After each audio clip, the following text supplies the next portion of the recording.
In today's video, I'm going to teach you how to copy a layout from another drawing in AutoCAD.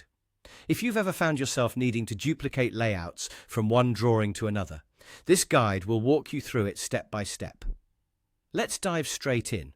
First off, in your Open AutoCAD file, direct your attention to the bottom of the screen where you'll see the layout tabs.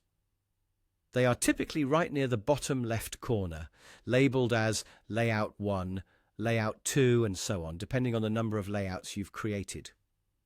So what you're going to do is hover over these tabs with your mouse. A simple right-click on any of those layout tabs is your starting point. Upon right-clicking, a menu will pop up.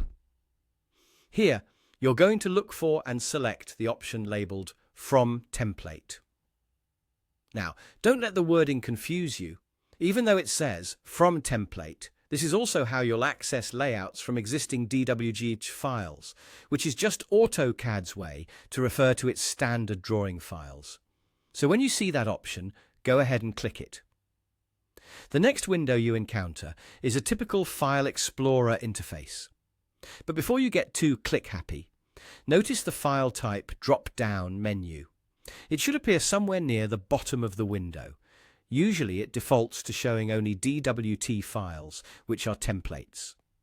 You'll need to change this to DWG files so that you can navigate and select your desired CAD file. Go ahead and select DWG from that drop-down list.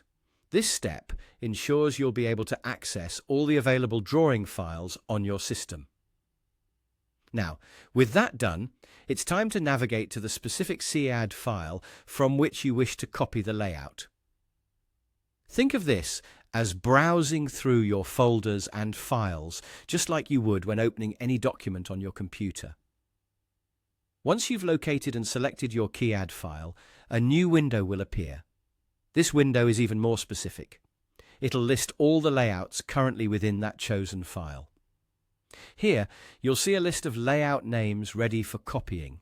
Select those layouts that you need. You might be seeing just one or maybe several, depending on how complex that CAD file is. With your selections made, press the OK button.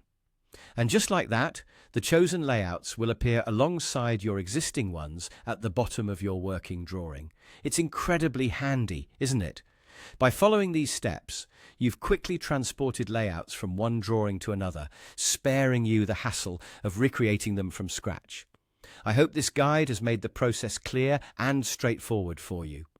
Copying layouts is a powerful tool that can greatly enhance your efficiency in AutoCAD. Thanks for watching, and be sure to stay tuned for more tips and tricks to improve your drafting skills.